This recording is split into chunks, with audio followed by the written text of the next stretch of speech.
Hey, good evening, everybody. Welcome to our first spring meeting of the Chicago AMS with the College of DuPage AMS student group as well. So welcome here. We have a bunch of students here and a bunch of AMS people. It's good to see you. Hopefully we'll be getting this live streamed well, and this will be also available a little bit later on YouTube. So we'll be able to do that. I'm glad that you're here. I'm glad that we're able to do a couple of meetings. We had Dan was scheduled a little bit earlier, and then things happened in the scheduling. We just had to move it out. We do have a meeting coming up in a couple weeks. It's Tuesday, April 18th at 2:30 in this room. Dr. Eric Bruning will be coming in talking about the GLM, the lightning displays for the new GOES satellite. There's a lot of new research on how to interpret lightning with thunderstorms and how this is all being used. Stuff that I don't know that much about, and I think it'll be a really good presentation. So I am not going to talk too much about this. The AMS here, I don't know if we have a business report. Not really. I think if anybody's still signing up for membership for the year, $20 is our membership for this year. Patty, we can talk to Patty. We do need the AMS to grow and expand. So we need people next year to take over some leadership. I don't think I want to be staying on as president for much longer, so, because I really don't do much. But we do have a couple of good talks. We're going to try to do the thing at Lewis Airport later on, if we can get that working out with the tour of the National Weather Service office and look at one of the research airplanes at Lewis University. We'll try to figure that one out. Tonight, we have a really great talk. Dan Burke is going to be talking about WAWA, which is the Weather Watch and Advisory System, something called HAZSIMP, the simplification of the hazards. And he's going to be talking a lot about this. Dan came to College of DuPage when he was a young man with full head of hair. No, he didn't have hair. So he didn't have hair then either. And he had just come down from the University of Minnesota. He was a semester short of, semester or class? Semester. Semester short of a degree in chemistry, and he was kind of working as a bartender and didn't know what he really wanted to do. He thought he'd give meteorology a try. A few years later, he becomes this outstanding student at Northern. And did you go to grad school? No. You just went straight to the Weather Service. Yeah. And he's been working, he worked at Riverton in Wyoming for several years. Now he's at Las Vegas Weather Service office. He is the WCM, which is the Warning Coordination Meteorologist for the Las Vegas office, and his specialties are working with emergency managers, working with spotters, working with the media, kind of fostering communication between the Weather Service and the end users of the information coming from the Weather Service. This program is going to be changing a lot. It's been undergoing changes. It's sort of an ongoing thing, and Dan's going to kind of bring us up to date on a lot of cool changes. So please welcome Dan Burke.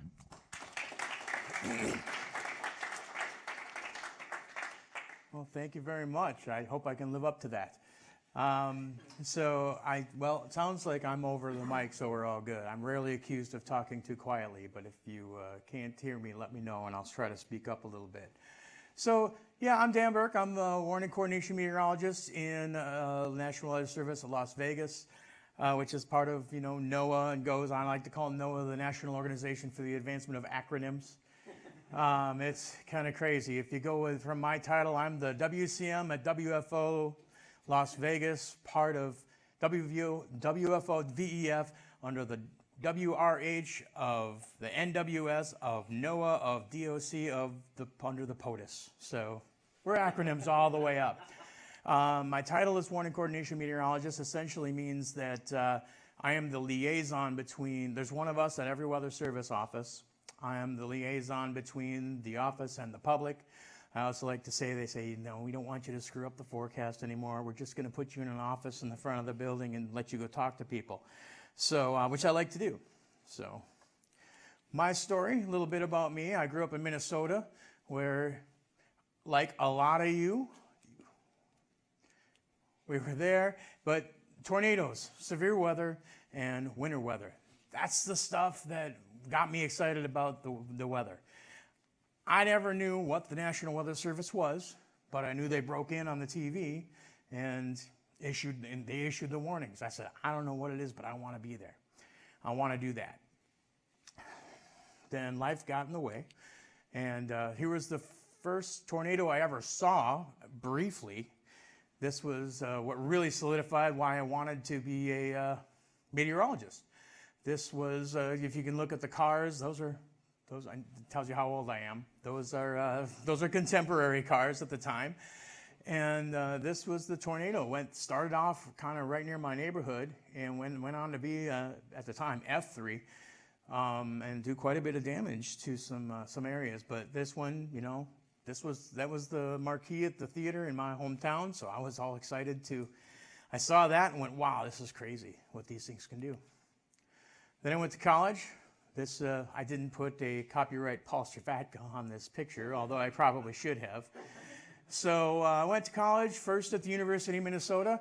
I always wanted to be a meteorologist, but at the time, my desire to stay in Minnesota exceeded my desire to go somewhere else to become a meteorologist, and they didn't offer meteorology as a program. So I stayed there until, like you said, one semester short of my degree, and then I met who would become my wife here in the Chicago area. So I dropped all that. I came to Chicago and went to Northern Illinois University, said, I'm going to become a meteorologist. And they looked at me and said, you can't become a meteorologist here. I said, why? They said, well, when you left Minnesota to move here, you didn't drop your last classes. So they turned into Fs. Your GPA is fine, but those 2 Fs are the last things you have. So go to COD for 1 quarter, just have a good quarter, and then come back. So I went to COD, stayed for 5 quarters, and, you know, then that's where Paul changed my life. So no, I stayed in because I'll tell you, at COD, and I didn't realize this at the time, but if you're at COD now, take advantage of the fact that you're doing real hands-on severe weather analysis, and because you're not going to get that in a 4-year school. You're just not. I went over to Northern Illinois and I got all the synoptics and all the dynamics and all the great weather stuff, but there was nothing as hands-on as what you did here. It's what I did here at COD. Then I finally got into the Weather Service in 2007 in Riverton, Wyoming. When, as what you guys may think as well, when I first tried to get into the Weather Service, I only applied to neighboring offices, and my wife said, I said, oh, I think I'm going to apply to the office in Johnston, Des Moines. She said, Des Moines? That's so far away. I said, you just wait. So, you know, my realm grew, and since Riverton is technically in the central region, I went to Riverton. So if you're looking for a job in the Weather Service, be willing to go anywhere. It's rewarding anywhere. And my experience there was fantastic. So I was there for 5 years. I started off as an intern, and I got promoted on site to a general forecaster. Then I became the WCM in Las Vegas. I like to keep this picture up here because I want to tell you, yeah, it does snow in Vegas. Not very often and not very much, but it does. But this is one of the types of weather we do see a lot out of there. When I went out to Vegas, all my Chicago friends called me up and said, oh, must be rough. You live in Las Vegas. Must be rough to be a meteorologist in Las Vegas. Just press that hot button every day. I said, yeah, maybe. But one thing I found out is, let's try it this way. Say you live in Europe and all you watch is American news. What's the most dangerous weather that happens in America? Tornadoes? Hurricanes? Yeah, they're not tornadoes. They're sexy. They look great on camera. Hurricanes, they're so important they get names. But what kills more people? Floods is number 2. Number 1 is heat. And what do you get in Las Vegas?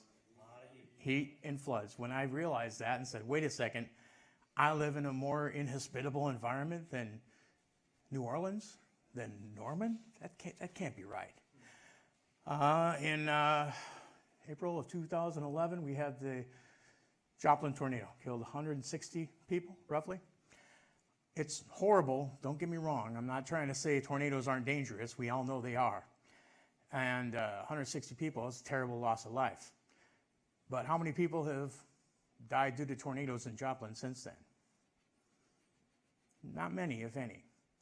We get 20 to 30 people every year that are losing their lives to heat and flooding in Las Vegas and the areas. So since then, you know, we've had 300-400 people pass away due to those things. And it's horrible. Even the worst, does anyone know what the worst weather event in Chicago history was due to weather in terms of loss of life?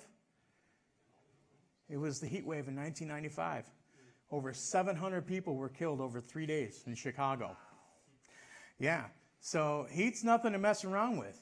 I mean, we should name our heat waves. Doesn't look good on Heat Wave Dave is coming, you know. That would scare the heck out of me. But yeah, they don't name them, and we get, but yeah, they're real dangerous. And it is a silent killer. You can't take a picture of a heat wave.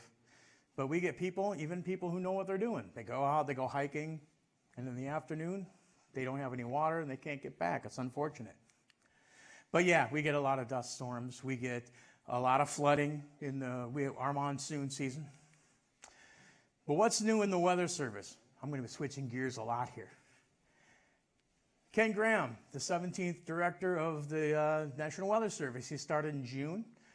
And every time you get a new director, we'll get some new focus to new things. He's got something we call Ken's 10. He calls Ken's 10 the 10 things he wants to accomplish that are on his list to work on. And many of them are internal, but some of them are external. And one thing he's already done is they've gotten our radar website improved. Don't get me wrong, it's not perfect by any stretch. It has its warts, but it's certainly improved performance. It's quicker and easier to use than it was before. Fire weather support. For those of you who are familiar with fire weather, we have a spot forecast process that people have gone through forever. The web page is very kludgy. We're fixing that. We're trying to make it a lot easier for the first responders and the fire agencies to be able to request these spot forecasts. And the tsunami program is going to get a bit of an overhaul. Weather.gov 2.0 is coming. It's early on in the development. Our current website, actually the previous version, was voted second worst website in the government. Only to be exceeded by the population clock. And they fixed that one, so it's a lot better.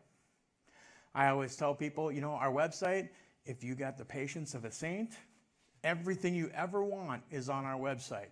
But it's just not really user-friendly. We're hoping this new development will improve that. It's currently in the planning phases, so I have no idea how long it'll be, but it's coming, weather.gov 2.0. And probabilistic IDSS. IDSS is an acronym for Incident-Based Decision Support Services, and I will talk more in detail about that coming up. This is something we've been doing for a while, but we're trying to think probabilistically, whereas we thought deterministically before. So this is our periodic table of weather elements, if you will. As you've seen, if you've ever seen on our website, we have crazy amounts of colors, and many of them are very similar to one another. This is just someone put together as a joke to go, oh, hey, look at all the different colors we have on our website. So we decided to go through this process of hazard simplification, and HazSimp for short. It's been in the works for 10 years or so. It really started getting kicked off in 2015, where we actually started to get some tangible ideas. I'm going to go through a lot of those and tell you what we've been doing. But this is an example. We look at this, it's confusing. This was yesterday's. Can you tell what is what? You guys can probably better than most. But yeah, just color after color after color. So didn't put this slide up here for you guys to read through it and understand it, because you already do. But the whole idea was we went through we really embraced social science. 25 years ago, if you went into a Weather Service office and asked a forecaster what they did, well, I do science. I make forecasts. I issue warnings. Okay, where do the warnings go? Weather radio. Who gets them? Whoever has a weather radio. So we decided to, as an agency, to really focus on where the rubber hits the road. We went out there and said, where are people getting their weather information? Yes, it's great. Our local TV meteorologists are out there and they're doing what they can. They're great at amplifying our message, but that's not enough. Who really needs this? Our government partners, law enforcement, the BLM, all sorts of groups. Who is that? And do they understand what this means? What's the difference between a watch and advisory warning? Well, we did some studies with social scientists, and they discovered we don't know. They don't know. People generally don't know what the difference is. They just say, well, weather's something, so I better pay attention. Doesn't mean anything to them. So we went on a journey forth to kind of try to fix this, or improve it, I should say. So that's what HAZSIP is all about.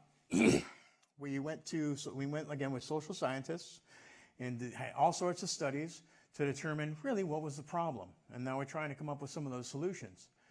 How do people use weather information? And do we provide useful information? Like I said, I love going in there into my office in the operations and just geeking out with the forecasters. Oh, did you see this isentropic upglide in this portion of the CWA? It could cause snow rates of 2 to 3 inches per hour. That's all we talk about. But we don't. If we don't have them talking to the partners, that's how they talk.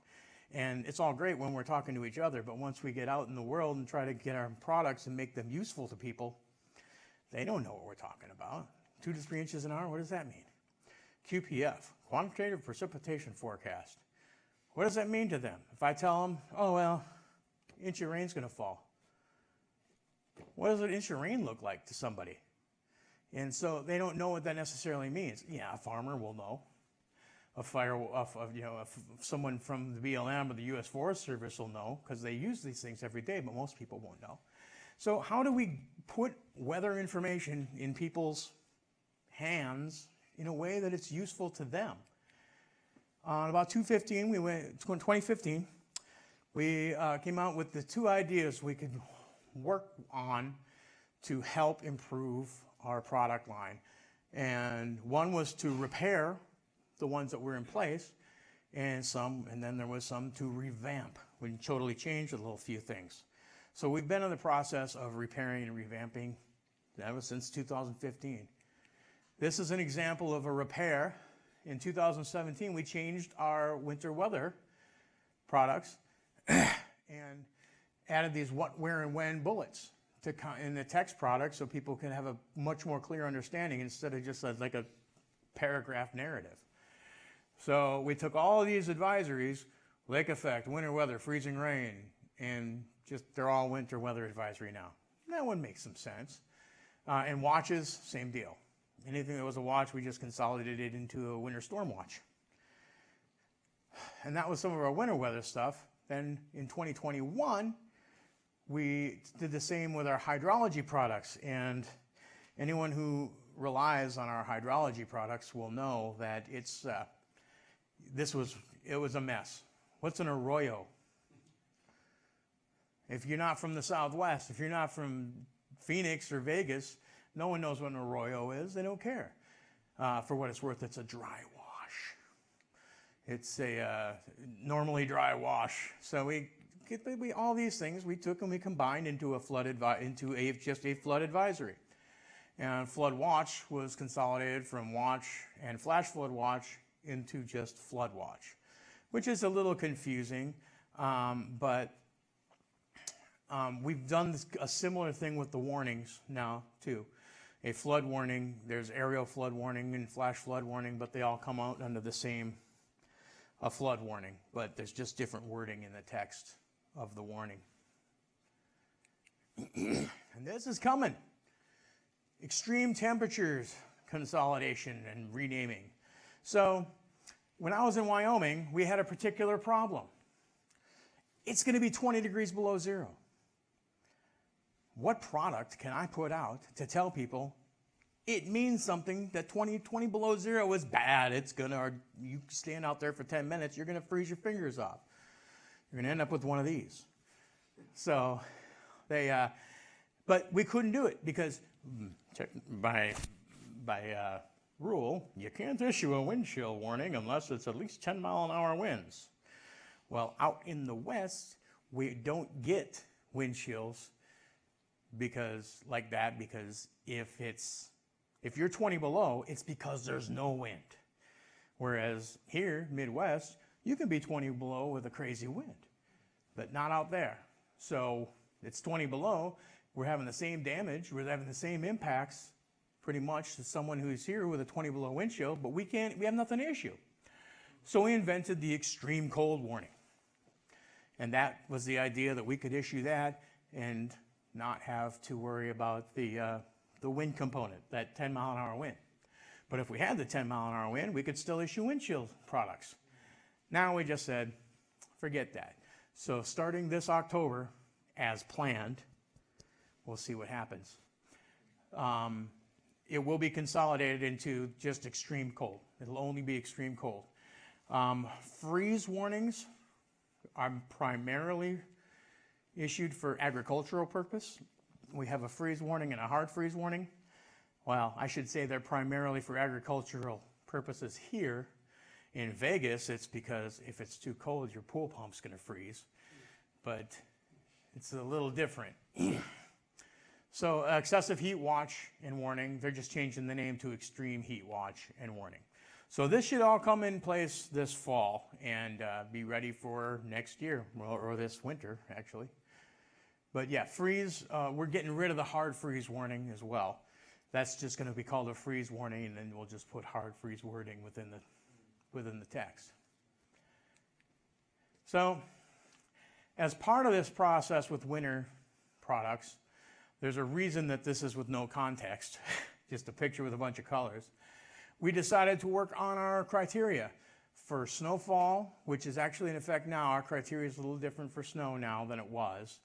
And this is actually going to be our criteria for extreme cold. And take it with a grain of salt. This is not set in stone. We're still working out what the actual criteria are going to be. And I already know because I submitted my stuff for Las Vegas and they haven't updated the map yet. So, but anyways, this is kind of how it's going to look nationally for our extreme cold products. Then the revamp. This is the big thing. We're repairing everything by consolidating advisories, and then next year we're getting rid of advisories, theoretically. So right now the plan is watches and warnings are going to stay as they are. We're not changing watches and warnings.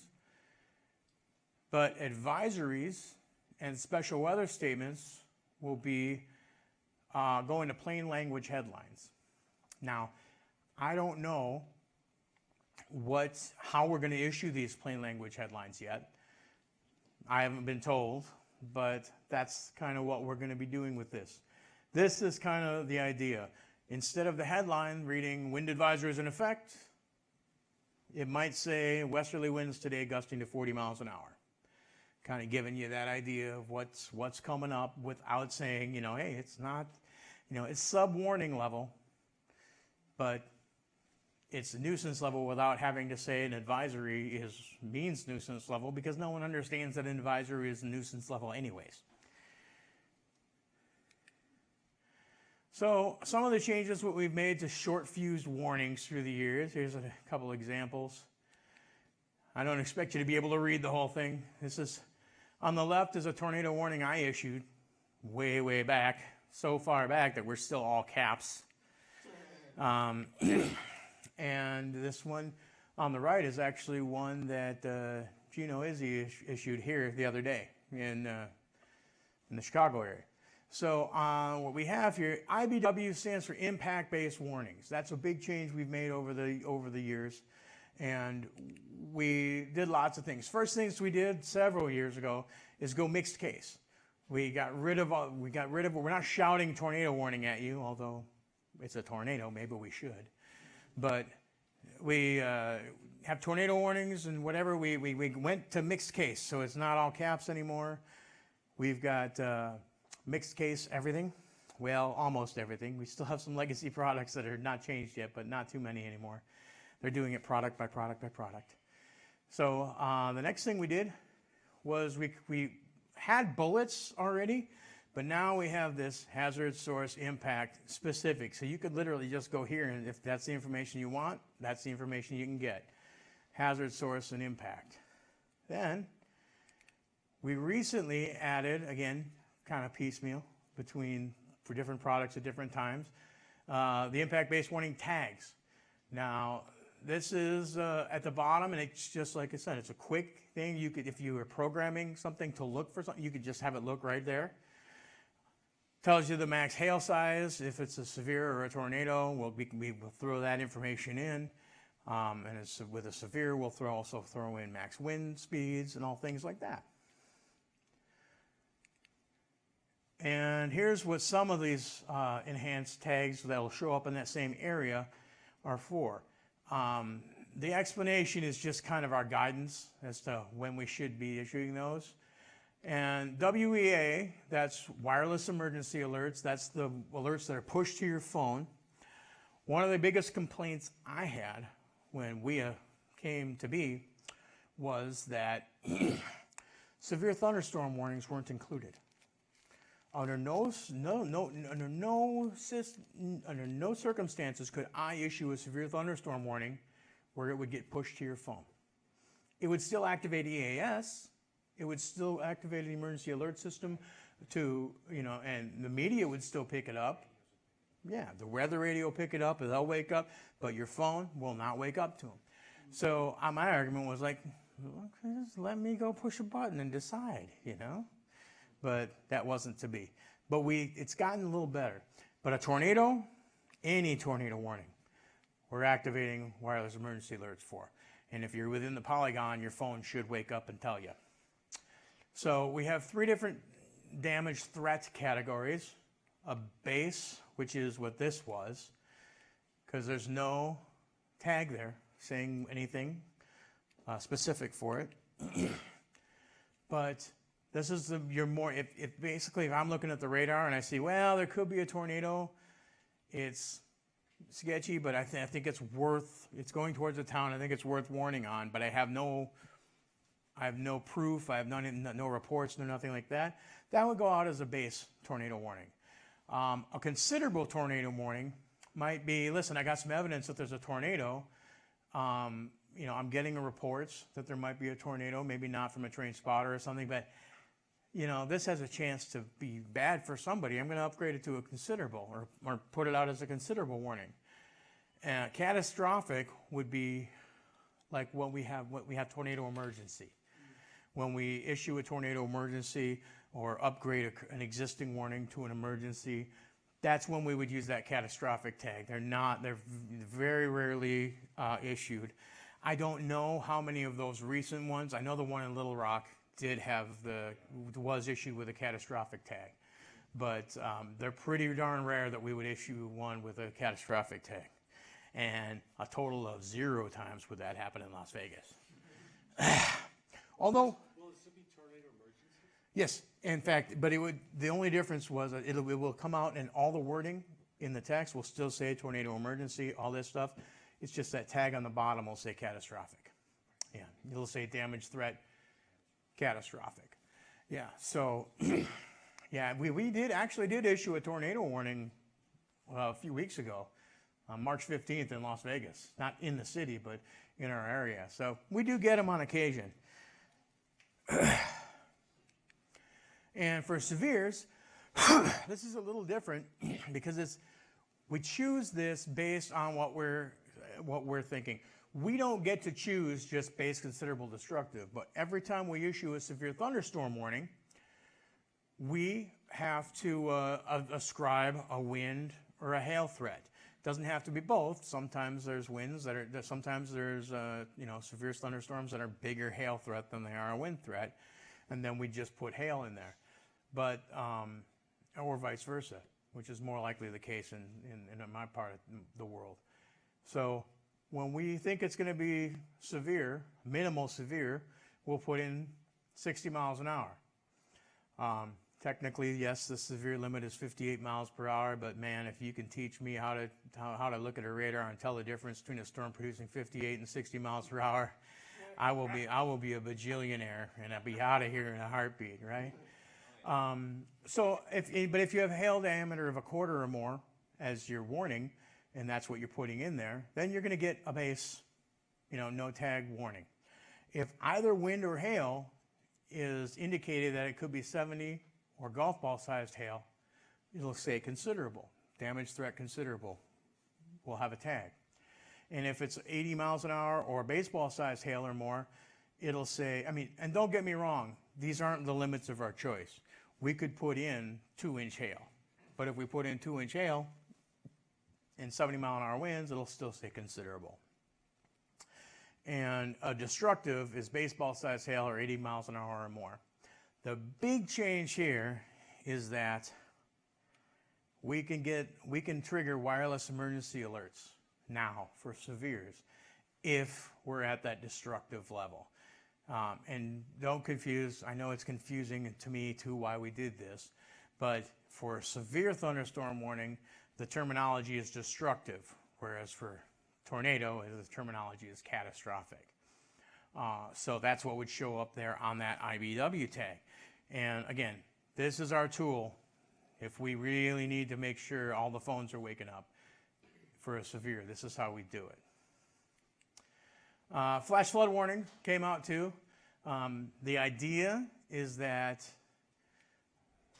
most warnings should be based. We got a lot of feedback saying, well, you just woke me up at 3 in the morning for a flash flood. I live on the 5th floor of an apartment building. So they gave this is kind of the opposite of the severe thunderstorm warning, whereas now we have a tool to not alert wireless emergency alerts, not to wake up everyone. Because before they were all weird. So considerable, again, this is pretty common in the Southwest. We'll use considerable because, like I say, you get an inch of rain in an hour in Iowa, you get the impact is happy corn, you're good. Or in DeKalb, I should say. Believe me, I've smelled the corn in DeKalb many times myself. But in Vegas, you get an inch of rain in an hour, we're doing swift water rescues. We got people being swept off the roads down those arroyos, and some never to be seen again. So we have to be real careful and make sure we're getting that word out. And then catastrophic, it's like tornado emergency, it's flash flood emergency. We do issue those on occasion. I would say on average in our CWA, maybe one every other year. We really reserve them for when we know there's massive flooding going on with severe impacts. So another thing we came up with now, one of the things we've always had, so anyone who's forecasted weather, you go look on the TV or you go look on the Weather Service website, it's going to be 58 degrees tomorrow. It's not going to be 58 degrees tomorrow. It's going to be somewhere between 56 and 59 degrees. And we don't know exactly it, but we have to put a number out there. When what we have the tools to do now is I can tell you it's going to be, there's a 65% chance that we're going to hit 60 degrees today. And we're finding through social science again, that kind of information is actually useful to our partner base and to people. We can make decisions based on that.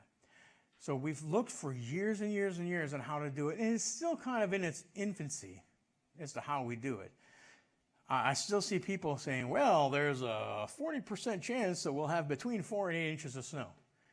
It's confusing, but it's legit. So if we have a 10% chance of 8 inches of snow and a 50% chance of 4 inches of snow. It's a 40% chance it'll be between that. To me, that's kind of an extra step and even more confusing, but we can do it now with confidence and with verification. This is one way we do it. Social media has become so huge. We are getting more and more, we get more people going to our social media sites than we do our webpage. It's not even close. So I can say, I can take zero credit for it, but I'm very proud that our office had a couple of guys a while ago who were really good with graphics, creating graphics for our social media. So it became great. Now it's a competition. Everyone wants to do a better graphic than the other one, and we've benefited like crazy. This isn't even one of our better ones, but I'll show you one of our better ones soon. This is one way we're communicating things. We're saying in Las Vegas, we have a 96% chance we'll get measurable rain. We have an 84% chance that we'll get a 1/10 inch of rain. 57% chance we'll get a 1/4 inch of rain, and 25% chance that we'll get a 1/2 inch of rain or more. So this is useful to people, and we're able to do it. And for the same storm system, we did the same for snow. A 63% chance at Kyle Canyon, which is in the mountains west of Las Vegas, we're going to see 2 inches more snow. And our partners really, really like this. They make decisions off of it. I've got a partner who they plow snow up on Mount Charleston. It's a county public works. They have to make a decision regarding whether he's going to keep people up all night to plow in the morning at 4 inches of snow or more. If I tell him I've got a 60% at Lee Canyon, I got a 61% chance probability we're going to get 4 inches of snow, he's going to spend that money and bring people in on overtime and have them up there and ready to go. So people are making multi-million-dollar decisions off of what we're telling him, and if we can give them a better handle on our confidence and what we're expecting, all the better. Here's another one we did. Death Valley, we put in the records there and our forecast probabilities for July 10th and 11th of hitting 130, because 130 is kind of a magic number. If we start getting close to 130, even forecasting close to 130, my phone is ringing off the hook. And my phone is ringing off the hook not just with local folks. It's with national media. It's with international media. We hit 130. We hit 130 once. I got a phone call. Oh, hey, can you go live on air with me? Sure. With your morning show? Absolutely. Where are you? Oh, we're in London. So it's midnight in Vegas, and I'm doing live radio in London because it's 1:30. So everybody's interested when we get close to 1:30. So, but just because we making probabilistic forecasts, we put this out on Friday, July 9th, and during this event, we did hit 1:30. What day do you expect we think we hit 1:30 on? No, Friday. Just because we're doing things probabilistically, it doesn't mean we can't blow a forecast a little bit. And yeah, we had 125 forecast for Friday, and we hit 130. That was an interesting call I got. But yeah, we hit 130, and these days we hit like 127 and 128, I think. But this is a good way, I think, for us to communicate that information probabilistically. And this is something that our partners like. This is something that we've got social science backing us, that they like, that the people like, and it's useful to people. So again, we're using this sparingly now and at times, but more and more, this is what you're going to see. This is the wave of the future. We're going to start seeing more of this probabilistic stuff. So another thing that I don't want to say started, we've been doing it for a while, but it's evolved a lot over the past several years, impact-based decision support services. Remember when I said 25 years ago, we were scientists that pressed buttons and we knew our stuff and we just put it out. We really took stock that we really needed to get this information to the right people. So we work very closely with partners of, yeah, it's the right slide, from all types of places. Air quality, agriculture, media, military, transportation, utilities, emergency management. We are in with all of these groups, and we are working to help them make decisions based on that. I've got education, I've got a school system in Las Vegas where they need to take action. If you got kids outside and it's 105 degrees, we need to make sure that they can implement whatever hazard mitigation they have, water, or just don't let them go outside, things like that. Media, of course, is a partner we work with, law enforcement. We work very closely with emergency management for lots of things, lots of events. We're Las Vegas. We're the entertainment capital of the world, so to speak.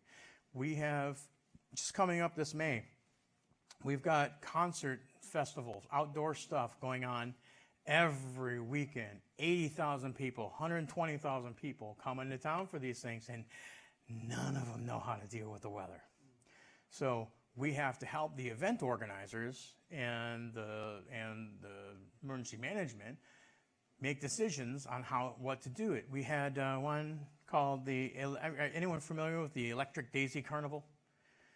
The Electric Daisy Carnival is a festival that they do. It's EDM music, electronic dance music, and they are at the raceway. We have a racetrack. We have like a NASCAR racetrack.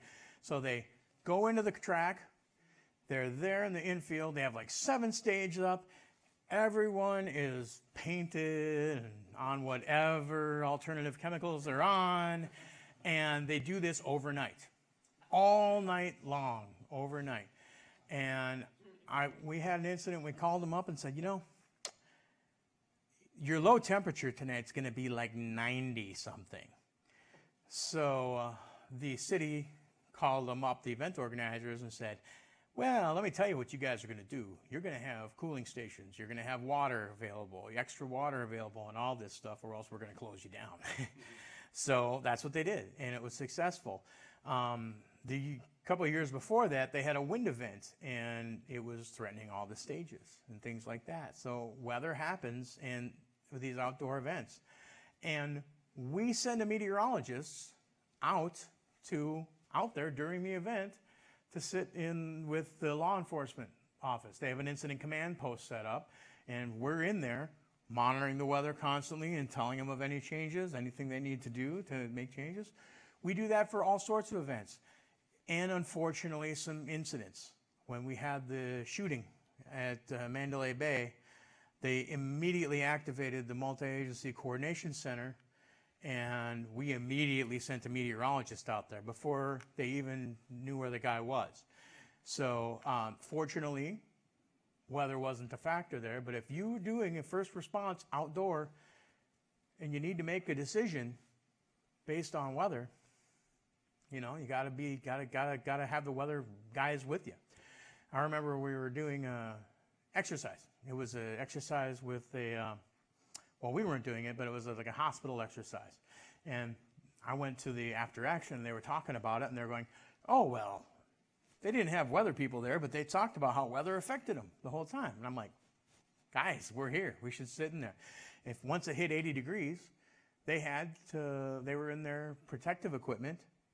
And once you hit 80 degrees, that PPE is hot. So they had to 20 minutes in it, 40 minutes off, 20 minutes in, 40 minutes off. I don't have a weather service product that says, warning, nice 80-degree day in Las Vegas. We don't have that. But if I'm sitting next to you and you tell me that 80 degrees means something to you, I can certainly tell you when I think it's going to be 80 and when you have to implement those kinds of things. It's one of those things, I didn't think about that when I was a meteorology student. I didn't think, oh, gee, well, I have to help people make decisions. This is what we do on-site. This is one of our on-site meteorologists. Actually, he's been promoted now. It's my job in Seattle. But this is like on New Year's Eve. We're sitting in a room just like this with people from all walks of first response. Hospitals, police, fire, everyone's in there. But if something happens, we're ready to make decisions, and we're ready to help them make decisions with weather information. Here's an example. I love this photo. This was, shall we say, stupid lucky. We got this picture was taken on July 4th. I believe it was 2017. It was the first day the monsoon hit. So we just happened to get some thunderstorms rolling through right as they were, right in that 8-minute window, they were releasing fireworks. So that's pretty cool. But, you know, what kind of events do we support in Las Vegas? EDC is coming up in May. We got a bunch of other concert events coming up in May with 60 to 80,000 people. The draft was there last year, the NFL draft. The NFL Pro Bowl All-Star Game was there the last 2 years. The NHL All-Star Game. And they do crazy stuff. When the NHL, they came to do the hockey All-Star Game, which was the same weekend as the draft, I think. No, it was the same weekend as the Pro Bowl. They put ice out on the like pads of ice above the fountains at the Bellagio. And and they were doing like skill stuff there. Vegas never fails to amaze me with how crazy they can get with stuff. But all this stuff happens, and we're there to support it. Next year we have the Super Bowl, so that's another big deal. I was at the Super Bowl in Phoenix helping them this last year, so it gets to be a big deal. This is my last slide. I just wanted to show you that we do get some other cool weather there. This is one of my favorite videos of Vegas weather.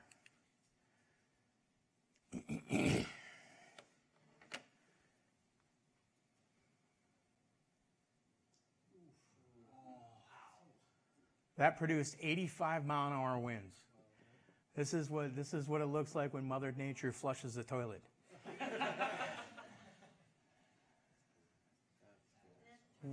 No, that's just a microburst. That's a wet microburst. Most of our microbursts are pretty dry, but I mean, you're looking at like 6,000-foot ceilings there, and yeah, and that produced again like 85-mile-an-hour winds. Did millions of dollars of damage to some outdoor entertainment facilities. Yeah. So I wanted to make sure I left some time for some questions. So. Please, if you have any questions, fire away.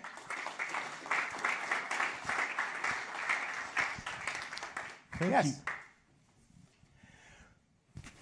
I had a question about the impact-based warnings for the tornado warnings. Mm-hmm. So you had the 3 categories: the base, considerable, and catastrophic. Yep. What we have right now, you have like a radar-indicated tornado, and then you get the tornado emergency when you get radar-indicated, spotter, correlation coefficient dropout. That middle category, you know, what's kind of the difference between, I guess it's not catastrophic enough for a tornado emergency or for the catastrophic, but it's considerable. It has more to do with what we know. We got all sorts of great tools. We got great satellite, especially, and I'll plug Paul, because you guys do fantastic stuff with the satellite on the COD page. But we have satellite data, we have radar data, we have all sorts of, but it doesn't beat eyes and ears. You know, when I'm looking at, you know, where I am with my radar, I'm looking usually 20,000 feet up in the cloud. You know, we're not looking at surface-based rotation when we're looking at the radar. We're looking at the mesocyclone. So if we have some confirmation that there's a tornado on the ground and it's in a rural area and it's not doing anything, we know it's a tornado, we know it's on the ground, we're going to probably make it a considerable because we know it's there, we have confirmation. If it's just radar based and it may be questionable whether there's a tornado, we just know there's rotation, we'll probably go with a base. And we probably won't upgrade it to a considerable unless we know it's a really monster. If it's a monster and it's going towards a population area, we'll just go straight to catastrophic, where it's going to be a tornado emergency. So not only just confirmation by a spotter or a CC drop, but also, not only a confirmation of like a spotter or a CC drop, but also the amount of people or population center that it could affect. Like you said, if it's a rural area versus like a downtown area, would be the difference between considerable or catastrophic. That would definitely factor into it, yeah. Okay, thank you. course, you know, you're speaking to me who is, if I'm lucky, I get land spouts. So, you know, I can't imagine a scenario where in my CWA we would issue a catastrophic tornado, but yes. Yes. Hi. Great talk. Thank you. I was at AMS in January, and one of the things that I was hearing a bit about was this thing called facets. Oh, yeah. And to really undersell it, it's basically a rethink or a revamp of information dissemination. And I'm dying to know what the relationship is between HasSimp and facets. Ah, that's good. Facets is still kind of, let's call it, for a lack of a better word, experimental, where it's a tool that's being developed and being used. It's not in the hands of operational forecasters in a big way yet, but yeah, like I said, and I don't even know everything about it, but it's going to be a great tool that's available for us to use, and we've also got a couple other things that we're working on in that realm too. There's Warn on Forecast, and some things like that we're working now. It's still early in the development. Some of these may not make it into the operational forecasters' hands, but as they do, I'll certainly know more about it as they do. I don't know if you can answer this then, but would you say it's fair to say the two are developed more or less in tandem as opposed to this is HasSimp and that's only a little related to facets? HasSimp that's totally separate. Yeah, okay. They're not working together. HasSimp is a group that's specifically working to make our product line less voluminous. And my opinion is that they're making steps towards, you know, if the marker is less voluminous, they're succeeding. But if the marker is we're getting it to a place where it's simple and easy to use, that might be a high bar. So again, though, we'll see where we go. But through at least 2024, it looks like the changes that are going to be implemented have been outlined. And facets, again, is a totally separate entity. Thank you. Mm-hmm. Dan, I have a question. Yeah. There we go. No. And I'm speaking on behalf of all my Alexas in my house. Alexa, read notification. The National Weather Service has issued a tornado warning, has issued a tornado watch, has issued a high wind advisory. They are issuing a windy day. You understand? I mean, I've had this problem since HasSimp first came on board. What are they calling this, and why aren't they calling it something? Because what are these things that talk about products? That's a forecast. They've issued a forecast. That doesn't bring people's attention. Right. What's the solution? That's the idea. The idea is that we're overcomplicating it in the eyes of the partners and the public, in the general public. So we're going to try to make it a little easier to digest. Now, I don't know what we're calling, how we're going to, where are we going to put this information out? My opinion, this is just my opinion, we're doing a better job of getting that information out via social media as it is. We've already basically replaced the special weather statement, not advisories, but with those things by just our social media presence alone. In Las Vegas, I've looked at our web hits. I look at our social media hits. It's not even close. Social media is where we're getting that information out, and that's getting. And when I put out a tweet, and you're following National Weather Service Las Vegas and at NWS Vegas, you're following that, and you want to get an alert. It's getting to you. It's wireless emergency alert. You're getting that information. And whenever we issue a warning, that comes out through Twitter as well. We put it out through Twitter as well. So, like I'm saying, a lot of this stuff, getting rid of advisories is a big step from my perspective because, for me, they work. But I don't know how we're going to do it, if there's going to be another Outlook product or another statement product for us to put that out. It just seems to me that you've got this thing where you're trying to separate it as an important weather forecast or important weather information as opposed to just weather information.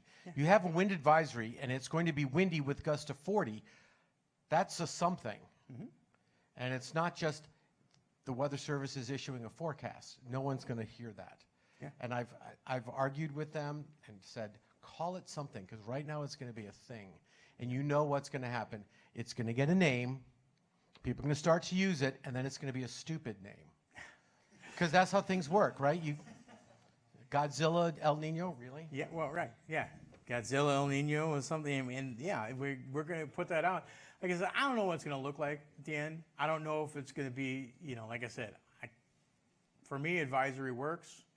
But again, I understand that a lot of people don't understand the difference between an advisory and a watch, or an advisory and a warning, which one's worse, or all this. So the idea was to, reduce the numbers of colors that we have up there. And if we decide that an advisory level event doesn't require that same level of dissemination, then it's going to be handled just, again, we're putting out a tweet that says, hey, 40 miles an hour, watch out.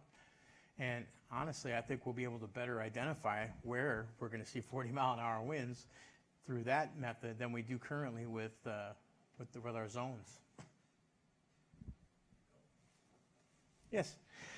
Dan, thanks so much for your time. My question is, what one thing are you most excited about, passionate about, whether it be a new product or a new concept that's coming out in the Weather Service over the next few years? I haven't seen, like I said, I haven't seen it yet. It's still very early in development, but I'm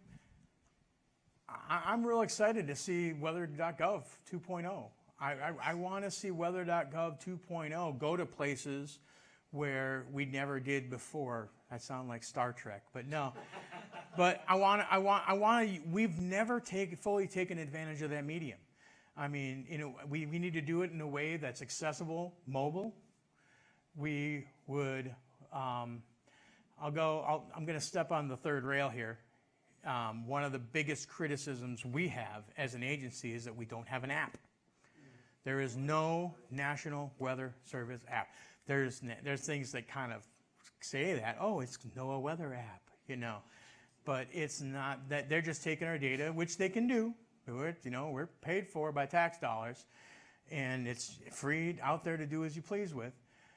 But the old guard, the older leadership had, they wanted to avoid it at all costs. The argument they would give was, we don't want to step on the toes of a private entity that could do the same thing, and other such like that.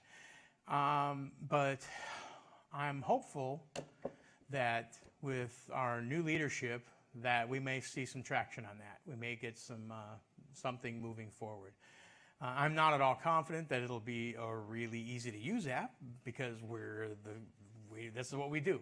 But if we can, and if we do it right and go through the right channels, hire people who are not meteorologists, have meteorologists consult the programmers instead of being relied on to be the programmers, I think we could do really well with it.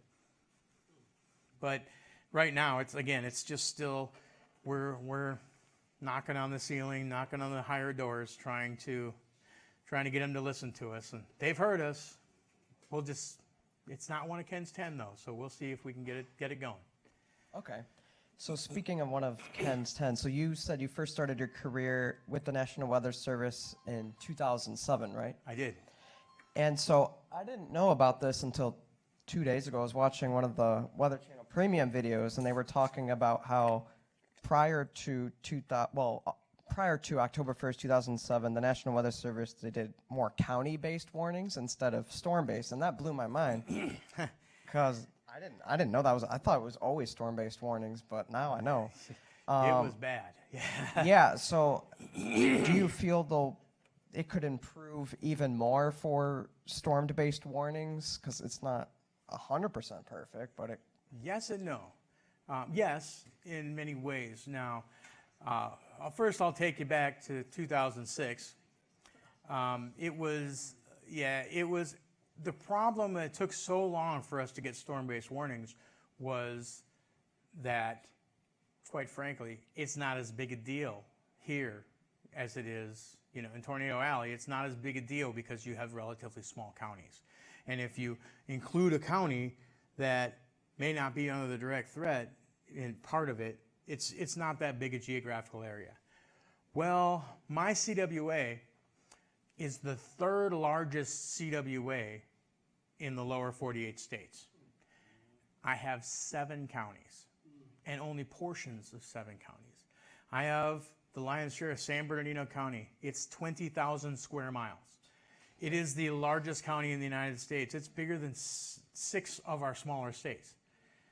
And so we have a problem there. I issue a warning for Needles, California. It's alerting in San Bernardino 250 miles away. So, right. So this was a big deal to go down to county-based warnings, to go to storm-based warnings. But it was a double-edged sword. Clark County, which is where Las Vegas is 8,000 square miles. It's very large. And outside of the Las Vegas Valley, it's very sparsely populated. So but I got 2 million people in Las Vegas, in the valley. So when I issue a warning for the county, everybody, 2 million people are alerted. They're like, it's sunny, man. What's up? There's nothing going on here. But now, when we get storm-based warnings, I'm issuing one for the northeast corner, Mesquite, Nevada. And now, oh, there's another storm down here. Oh, there's another one up here. I've issued 3 or 4 warnings and woken up everybody's EAS and their stuff. And none of them are for the 2 million people that live in the center part. So actually, to combat that, thank you for giving me the opportunity to say this, but we've gone to something called, and this is just a Band-Aid, it's not great, called partial county alerting for EAS alerts. It doesn't affect wireless emergency alerts or anything like that, but it's for EAS. This has been done kind of piecemeal on a local level in a few areas, but for Clark County, we were the prototype for what we're doing now. We have it split up into 6 zones. So now if I have a warning up here, it's not alerting everywhere in the county, just that corner of the county. Is it perfect? No, because we're not warning just within the polygon, like we are for WIA.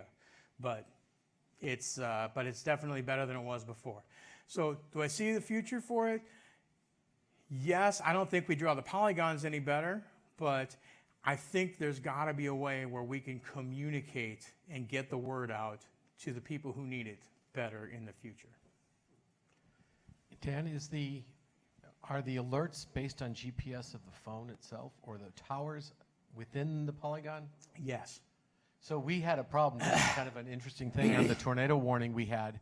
We were talking about why are some phones going off. When we zoomed in and looked at the warning polygon, the west side of campus was in the tornado warning and the east side of campus cut through the SRC building and everything east of that was not in it. So some people were getting their phones alerting. Danielle, you were probably in the parking lot, so you probably were in the warning, and then when you come in the building, you weren't. So everybody was really confused. So the way wireless emergency alerts work, it also has to do with which carrier you're on.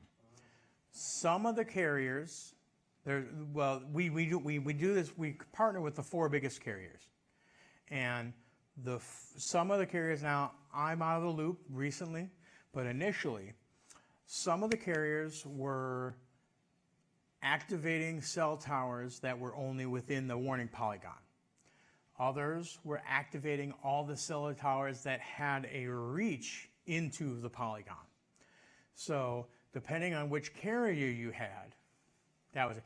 But yes, it uses the GPS on your phone to determine whether you're in the box or not as well. So there may have been improvements since then, but in theory, you're supposed to be able to, even if the warning was issued 20 minutes ago, you drive into the polygon, your phone will activate. But it should only activate once, whether you're But if you're in the polygon when when the warning is issued, or then it should activate as well. Yes. Thanks for the presentation, Dan. With warnings, watches, advisories, keeping people informed, Facebook's obviously a great way of getting people connected more so than your website. Twitter, you can set up alerts to say NWS. If you follow it, you can get a push alert. How is Facebook assisting the National Weather Service for watches, advisories, tornado watches? Because people are so much on social media. I noticed with Google, if you divert and navigate through a tornadic storm, it actually gives you that there's a tornado warning in this area.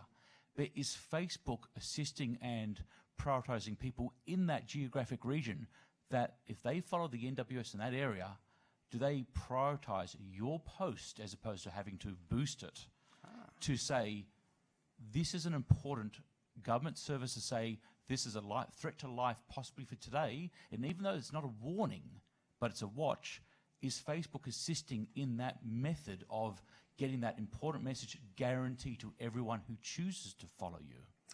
The answer to that question specifically is somewhere at my national headquarters where they're dealing with it, where they deal with Facebook directly. So I'm not sure how that plays, but I can tell you this, and this shocked me given my age and generation that I even know this much about any social media, but fair enough, it's Facebook and Twitter, old guy stuff, I get it. But what we have learned is how to best utilize the platform. And Facebook is just not the best platform for us to be putting out information on warnings, information. Now, long fuse warnings, like way ahead of time, like high wind, winter storm, sure, we're going to put all that information on Facebook because it lasts and it comes back. But the problem is if I put out tornado warnings on Facebook, I'm going to get somebody who looks at their Facebook feed 3 days later, and it's going to pop up, and they're going to go, oh, tornado warning. So we would actually, when we started messing around with social media, we would do that. But then we would have to go delete the post after it was expired. Now, Twitter's different. Twitter, we put it on Twitter, it's fine. Let it stay. It's time-stamped. It's all time-stamped, and people on Twitter, I see what happened in the last, couple hours, and then beyond that, unless I'm really looking for it, I don't see anything. So that's so we utilize the platforms a little differently. It wasn't more so for warnings, more so for watches. Yeah. It's specific to an area for a time. Yeah. Would that be of assistance if it might be above obviously national level, but would that be of major assistance to the National Weather Service for those who choose to follow the NWS on Facebook? Anything to get us in front of more people and not charge us money, we're good. I would love that.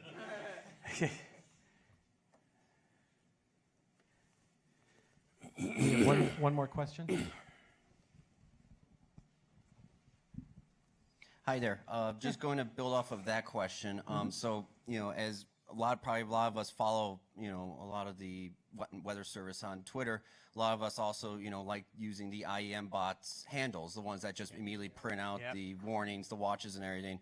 And I'm sure you're well aware Twitter is just, going down the toilet.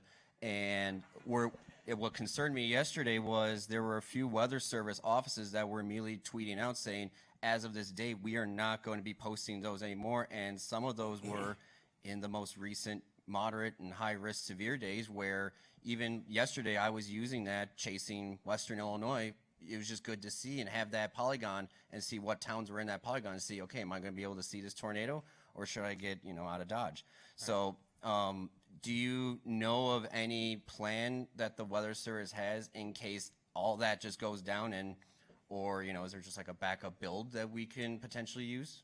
So what I know, and the reason they put those out, and specifically we were asked, told we could put it out. I didn't put it on ours because I don't know that it's going to impact us terribly much. So what the story is, they're going to be throttling back on how many tweets we can put out in a certain period of time. It's a number, I don't remember the exact number, but it's a number that's big enough that it shouldn't be a problem for an office, certainly for an office like ours.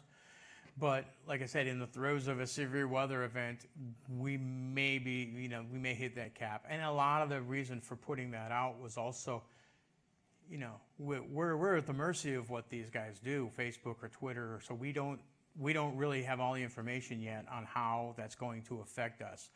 I know the bots are, you know, there was talk about no longer being able to bot, or the bots will, again, the bots, like an IAM bot, they're going to hit that. They're going to hit that cap. There's no question about it, because they're tweeting out literally every warning that's issued agency-wide. So the bot like that is going to, they're going to be strongly affected by it. But our office, personally, we'd have to put out a whole lot of tweets in order to hit that cap. Awesome. Thank you. Thank you, Dan. When the Weather Service issues a Snapchat filter, I'm looking forward to that. We'll have your face, maybe a Thanks. bald in a goatee. Thanks. Fortunately, the Weather Service is so far away from using Snapchat. We're in good shape, or Snapgram, or InstaChat, or whatever they call them. I don't know. I really want to thank Dan once again, because he's come all the way from Vegas to come talk to us. So thank you very much, Dan. Thank you. Just keep in mind that, again, April 18th, it's a Tuesday at 2:30 in this room. We will be doing that on the GLM, on the Lightning products for the GO satellite, and that should be a great talk. And if there's other meetings that we'll have in the future in May or June, we will let you know. Thank you all for coming tonight, and I hope you have a great night.